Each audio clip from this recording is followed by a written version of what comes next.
Good afternoon, everybody. It's Libby Christensen in the Routt County Extension Office, here with Tammy in the office.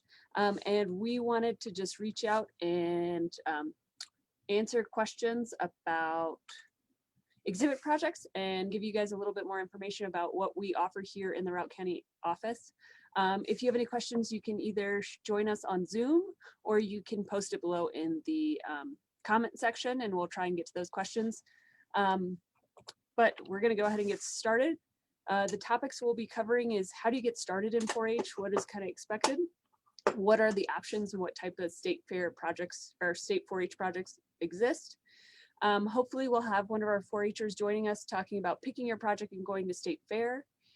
Then we'll go over the requirements and answer any questions that you have. And if we don't have any questions, we'll just go ahead and go cover these kind of big topic headings. We'll be recording this and sharing it on our Facebook page as well as to our website. But really just want to be a resource to answer any questions in this time of COVID and not being able to meet folks in person. So how does one get started in 4-H? I'm relatively new to 4-H. I've been here in the Routt County Extension Office for 3 years now, but in extension time, that's still new. And Tammy, so I have 25% of my position is 4-H, and Tammy is our 4-H focused agent here in the office. And so she's kind of the guru, everything 4-H. But together we try and work together to talk about or to know and offer these different programs. So in essence, the way that our office kind of thinks about projects is we break it into 3 kind of categories. Non-animal exhibit projects, and a lot of those I do a lot of work with. So that's why I'm giving the presentation today. We also have a huge number of animal projects, which we'll be talking about tomorrow and answering questions on that. And Todd, Tammy, and a number of our 4-Hers will be answering questions there. And then on Thursday, we've got shooting sports, and we'll have Deb Holmes talking about that. But each of these projects are a little bit different in the way that we structure it here in Routt County. So that's kind of how we clustered it. But getting started in 4-H, the requirement is you have to be 8 years old by January 1st. But it goes all the way up to 18. And Tammy, if I ever say anything wrong, please correct me. Okay. And we are fortunate enough here in Routt County to have a number of different clubs. And all of them work a little bit differently. But each of them have monthly meetings. And so we encourage folks to talk to your friends, talk to your family, and find out what clubs they're members of. And that's a really good way to find out what's a good fit for you, the families that you're hanging out with. But also by geography, if you live in one of these communities, it might be easier for you to get to that particular meeting. But they meet at different times during the month, so we didn't put up their dates here, but that's available on our website. We've got clubs in Hayden, North Routt, Steamboat Springs, Yampa, and Oak Creek. And if you still don't really know which club to join, you can always call our office and we can kind of talk you through how to make that decision. A lot of times we encourage folks, if there's a couple of different clubs that you're looking at, try to pick a club with other youth that are in similar projects that your child is interested in. And that helps kind of create peer-to-peer mentoring, which is a great opportunity. So first you pick your club, then you pick your project, and then you go to 4-H Online. This is a national enrollment system. Unfortunately, our system here in Colorado is undergoing a facelift, which is really great, but it means that we can't log on to 4-H Online until November 1st. So if you get really excited about 4-H and want to sign up today, unfortunately, that's not an option. You have to wait till November 1st. And once you go to that online interface, it's going to ask you to pick a club and a project. So that's why we're going to talk a little bit more about projects today.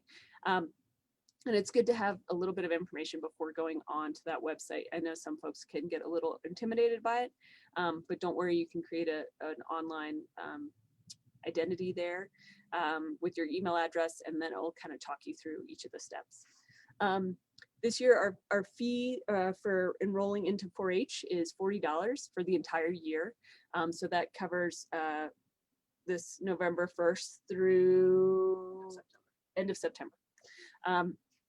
And that covers curriculum, insurance, a credit card fee, because we'll be accepting credit card payments this year, and just any other associated fees. So there's really no other fees unless you're attending a special event. Or another project. So some of our projects do require an additional fee. So if you do horse, that's an additional, is that $5? $5. $5. Yeah. Such a deal. And that's just an insurance fee. We have higher insurance for horse kids. We also have a roping project here in the county and shooting sports. And what we do with that is $25 per discipline. So if you do 22 and shotgun, it'd be 25 for each of those disciplines. So there's a lot of things going on in the extension office as normal. So this is just a list of all of the projects that are available through the state. These are ones that we already have curriculum set up for. And what comes is essentially a book that gives you guidance on how to do your projects. And as you can see, it's a really robust list. We've got vet sciences, horseless horse, gardening, computer power, electricity, modern model rocketry, small engines, robotics, on and on and on. The projects that are highlighted and underlined or bolded, we have leaders for. So those are projects that we have additional adult support in the county to help you learn that project. And they're really there for answering all kinds of questions. And it really ranges in terms of the type of projects. So for example, for vet sciences, we have Dr. Myring at the Steamboat Vet Clinic, and they do bi-weekly meetings, and they do different activities and different events and go through the requirements for that class. Or for that project. We've got robotics. We've got Kim and Jack that come to Steamboat, and they do team robotics, so they do competitions. We've got some incredible parent as well as youth knowledge about entomology that are working together to develop those projects. Cake decorating, clothing construction. We've got a number of ladies that help us that just have a wealth of knowledge regarding sewing clothes. And so they're really there as a resource and a tool for anyone interested in these projects.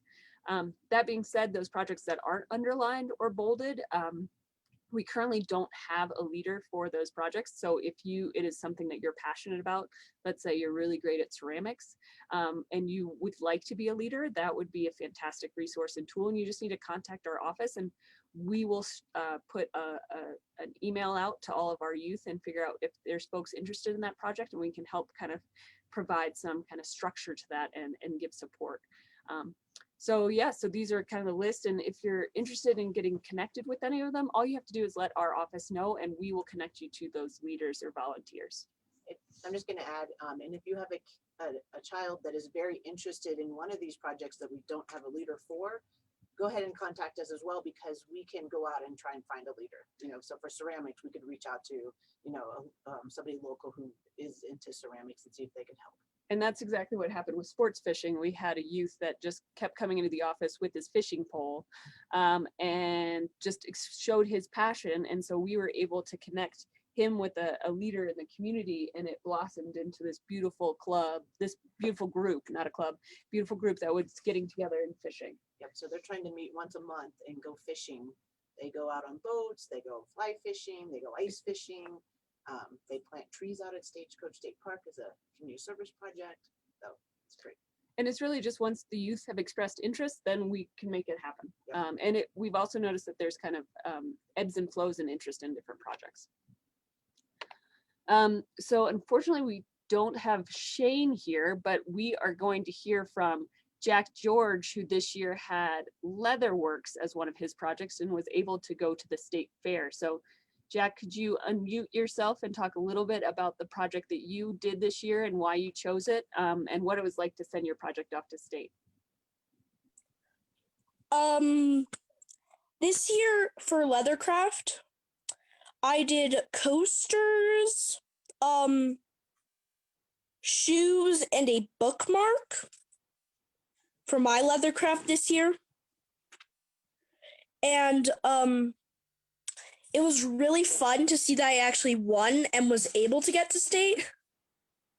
And I was also very happy that I won state. And Jack, how did you pick leather? I picked leather because I thought I was just interested in leather. And did you or someone in your family, were any of them leather experts prior to you picking your project? No. And so how did you navigate the process, the making the leather? Did you just kind of wing it, or did you ask for some help, or? My parents helped me a lot this year. Mhm. Did you have a book? I used my book a lot as well. Nice. That helped. And so this year what leather unit were you in? Do you remember? This was just the intro to leathercraft, I think it was. Okay, and so next year, are you planning on doing leather again? Yes. And because are there opportunities to learn new skills along the way? I think so. Awesome. You got any questions for Jack? Next year, you're gonna Nope, do. you did a great job this year. I was very impressed. Thank you. You wanna show them the picture? This is what the coaster I made.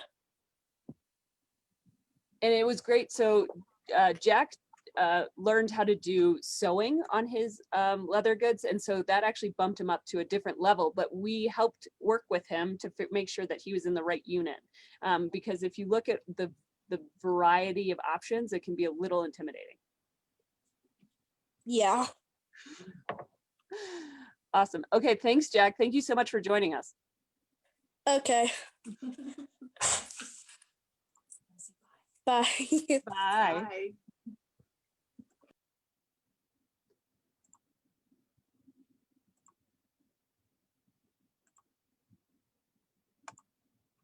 Okay, so that was just one example of some of the awesome projects that we can do. And here is just another just images this year from our exhibit day. So youth work throughout the year on a project, and to maintain their status in 4-H, they have to complete at least one project. Just want to make sure that I'm still sharing my screen. I think it's working. Nope. Technology.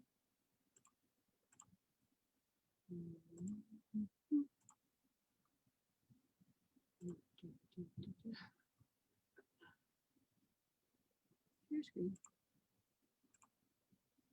Okay, there you go. Okay, so we asked youth to complete at least one project during the year, and to complete that project, they have to put together a record book, and this just describes what they did over the year. There's a couple of questions that they're asked, and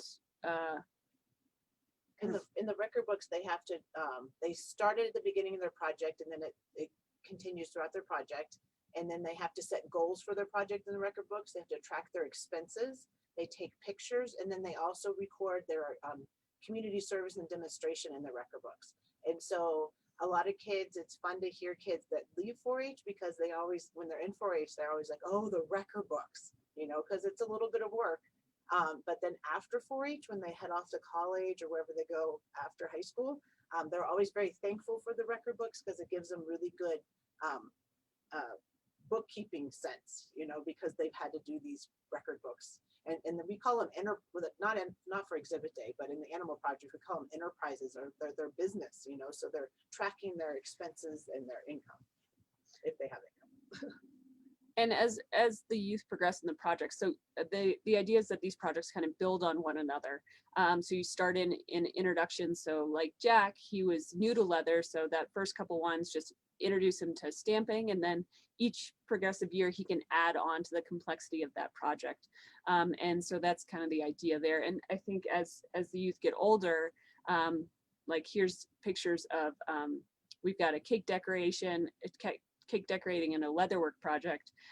Both of those could easily try and quantify what the value of that product that they made, and they include that in their record book. So it's really encouraging kids to value their time and the ingredients, or the investment that they're making into that product, and think through what the potential return could be. So those are all really great skills to have. So they have to complete this record book. They also have to produce either a display board that explains what they learned that year, or a standalone project. So here are all examples of standalone projects. And then, as Tammy said, they also have to do a community service project and a demonstration. So these are all things that are required of youth participating in 4-H. And so here's a display board if we stop sharing. This is a display board. Somebody did this for a vet science project. So they just picked a topic and then they put it on the board. And then they present this to the judge at exhibit day. Yeah, so that exhibit day event is where you share this information and then you are asked questions about it by a judge, and you have to share and demonstrate what you've learned. Back to screen share.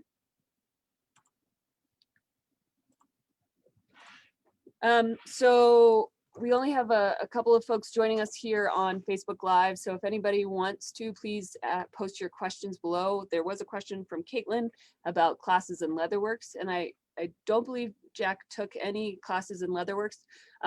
Fortunately, we had a 4-H'er from Routt County who really got into Leatherworks while she was a 4-H'er, but she moved away for a number of years and has since moved back. And her company is Cuckoo Leather, right downtown in Steamboat. And she is offered to support our youth in Leatherworks and give classes that way. So we're very excited, but she just moved back to town and started her business. So we didn't want to ask too much of her in this first year back. But we are very excited about expanding that opportunity moving in the future.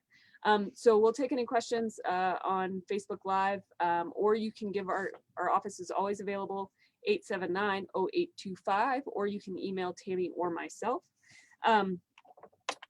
Upcoming events that we just wanted to share with you. Again, we are going to do a similar share tomorrow about animal projects. And Thursday we'll do shooting sports. We'll put that Zoom information on Facebook as well.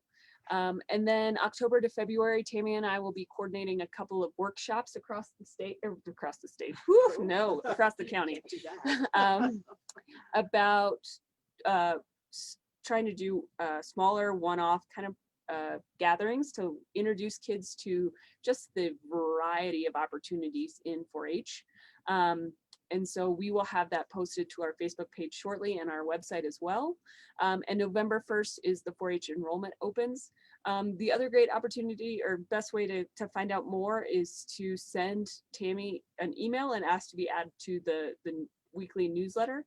And that is kind of a clearinghouse for all things 4-H.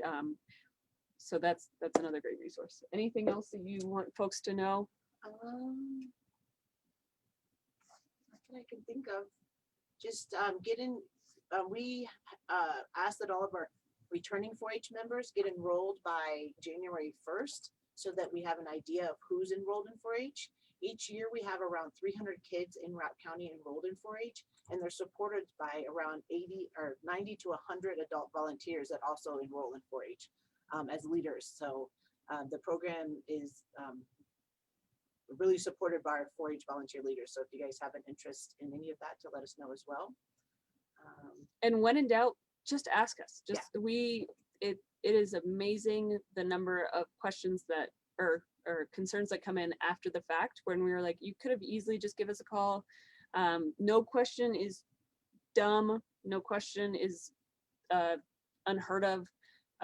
Just call the office. There's always a welcoming voice on the other line that's ready and excited to help you. So if you get lost along the way, it's intimidating, especially your first year, especially as we're trying to change and respond to new opportunities and limitations as we kind of face COVID. So just call. And that's we're excited to have you guys. Yep, we love talking with our new families. So love to meet you. It's a great youth program.